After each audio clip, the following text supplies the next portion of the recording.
di 3 TKP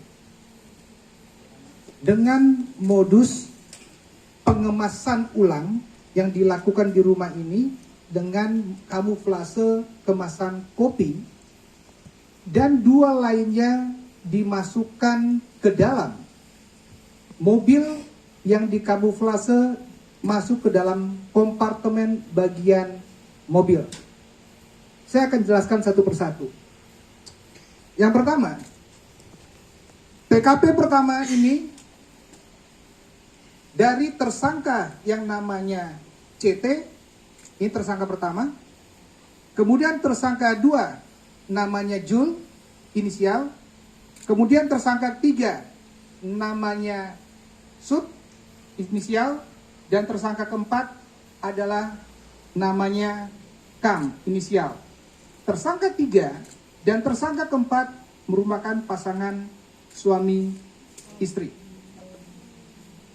Saya akan menjelaskan seperti ini.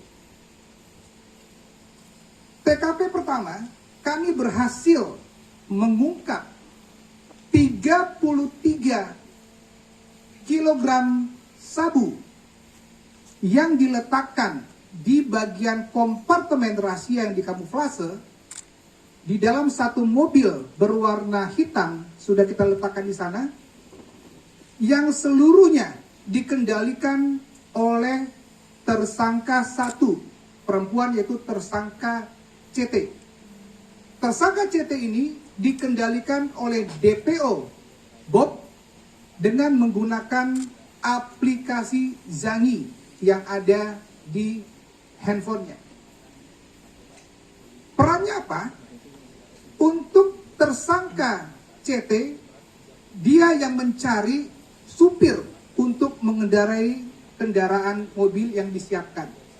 Kendaraan mobil yang disiapkan itu disediakan oleh DPO Bob yang saat ini sedang kita lakukan pencarian.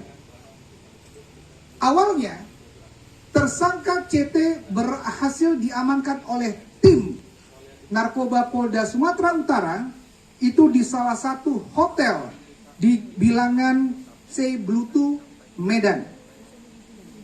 Kemudian pada saat penangkapan tersangka pertama, kemudian berhasil dikembangkan ke mobil yang berisi 33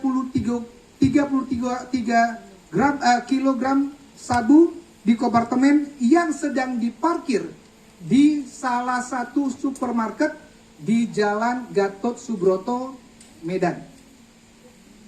Setelah kita interogasi, tersangka CT setidaknya sudah mengirimkan 4 kali pengiriman di tahun 2025. Yang pertama adalah 10 kg dengan tujuan Jakarta.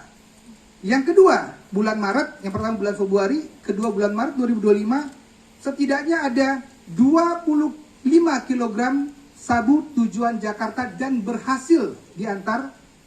Yang mengendarai adalah tersangka ketiga dan keempat yang pasangan suami istri yang saya jelaskan tadi. Kemudian di bulan April 2025 telah berhasil mengirimkan 28 kg dengan tujuan Jakarta yang diantar juga oleh tersangka 3 dan 4 pasangan suami istri. Dan yang terakhir, yang keempat adalah 33 kg sabu yang berhasil kita amankan pada saat penangkapan tersebut. Tersangka CT mendapatkan upah dari DPO setidak-tidaknya 80 juta rupiah. Dan yang mengantarkan sabu tersebut dengan tujuan ke Jakarta, tersangka 3 dan 4 itu dengan tujuan ke Jakarta, tersangka 3 dan 4 itu dengan peran mengantarkan dengan bayaran 300 juta rupiah.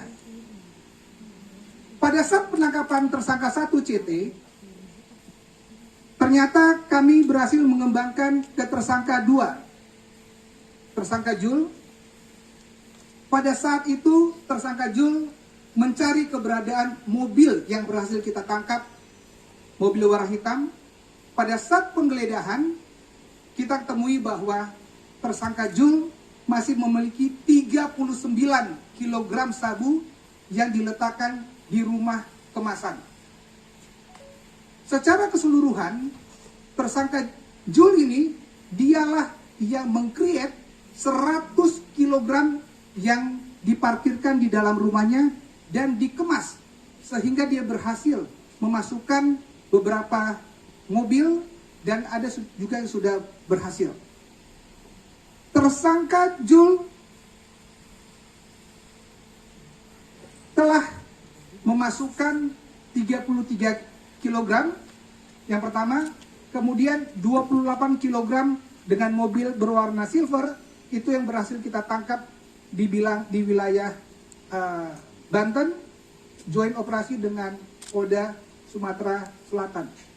Menutup kemungkinan kami akan melakukan pengembangan ke jaringan lainnya dan ke tersangka lainnya bahkan ke DPO lainnya.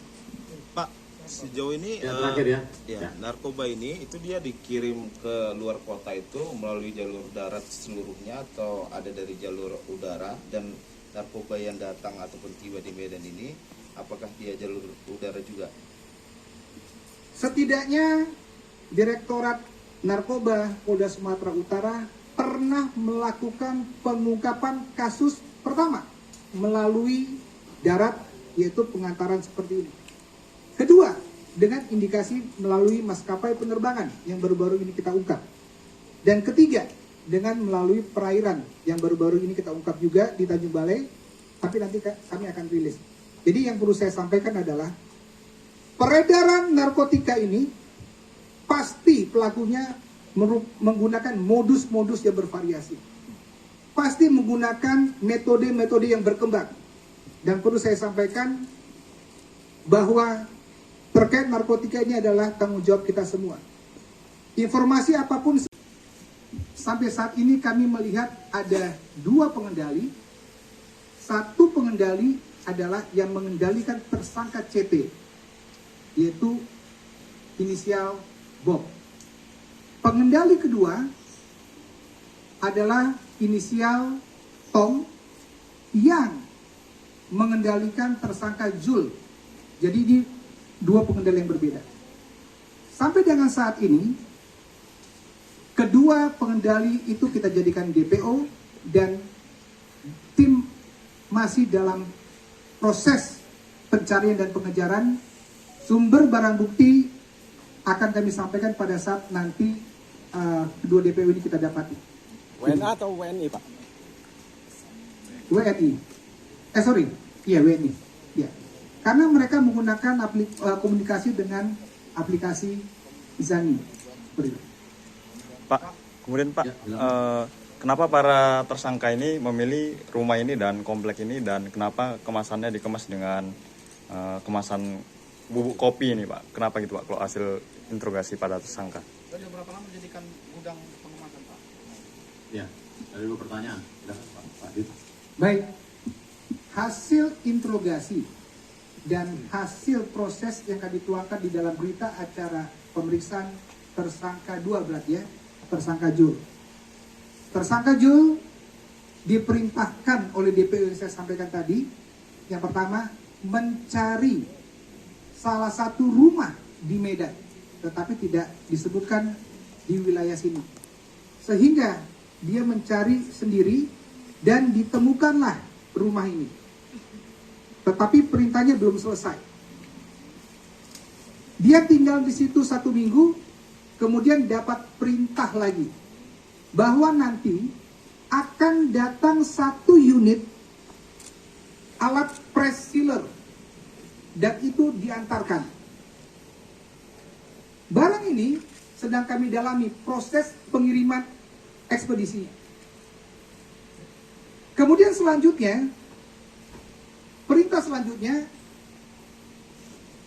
tersangka Jul itu diarahkan untuk berlibur, dan setelah kembalinya 1 unit mobil sudah berisi 100 kg sabu di dalam 4 bungkus karung besar, tetapi belum dimasukin ke dalam kompartemen mobil. Tugasnya apa? Setelah 100 kg di dalam 4 kemasan besar tersebut, tersangka Jul memasukkan ke dalam rumah. Disitulah tugas intinya, yaitu mengkamuflase. Kenapa di kopi ini? Untuk mengkamuflase petugas. Bungkus luarnya dibuang dan dipres sealer kembali. Jadi itu perannya yang dilakukan oleh tersangka 2 Jul. Demikian. Tadi di bilangan pay Bluetooth. Pertemuan itu mereka membahas bagaimana proses pengantaran. Bagaimana proses nanti setibanya dengan tujuan akhir di Jakarta. Tetapi ini terbatas. Sehingga kalau tiba di Jakarta akan diarahkan lagi untuk perintah selanjutnya. Yang ketiga, di dalam pembicaraan itu juga di salah satu hotel itu membicarakan upah yang mereka terima. Tersangka pertama mendapat 80 juta dan tersangka 34 total mendapat 300 juta rupiah. Dan disampaikan bahwa mobilnya nanti akan diambil di parkiran hotel tersebut dengan kunci sudah diletakkan di mobil. Kenapa tujuannya ke Jakarta? Karena bukan kebetulan, tetapi kedua tersangka suami istri tersebut telah mengetahui yang mereka bawa adalah narkotika golongan 1. Dan mereka juga sudah mengetahui upah yang mereka dapat. Dan mereka juga telah mengetahui proses perencanaan kejahatan yang dilakukan di tanggal 30 April di salah satu hotel yang saya sampaikan tadi. Jadi tujuan akhirnya memang ke Jakarta. Terima kasih. Itu 39 kg sabu dan isinya semuanya kemasan ini nanti dibuka. Kemudian tolong ambil satu yang ini apa? Kopi.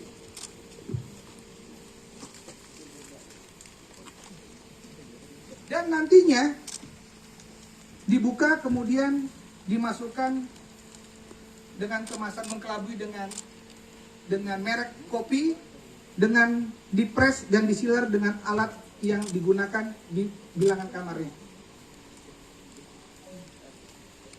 Setidaknya tersangka 2 Jul telah 2 kali mengirimkan di tahun 2025, yaitu yang pertama bulan Maret itu ada 31 kg dengan tujuan Aceh, dan bulan April 28 kg yang berhasil kita tangkap bersama Polda Sumatera Selatan. Terakhir, untuk 28 kg yang berhasil kita tangkap dengan tersangka 3 dan 4 pasangan suami istri, Sud dan Kam, kami mengetahui bahwa satu mobil sudah berhasil berangkat dan kami ketahui posisinya ada di wilayah Sumatera Selatan. Sehingga kami melakukan koordinasi joint operasi dengan Polda Sumatera Selatan sampai dengan kami berhasil melakukan penangkapan pada saat mobil keluar dari feri, keluar dari pelabuhan. Kita melakukan penangkapan di wilayah Merak, Banten. Demikian yang kami sampaikan. Download Tribun X sekarang, menghadirkan lokal menjadi Indonesia.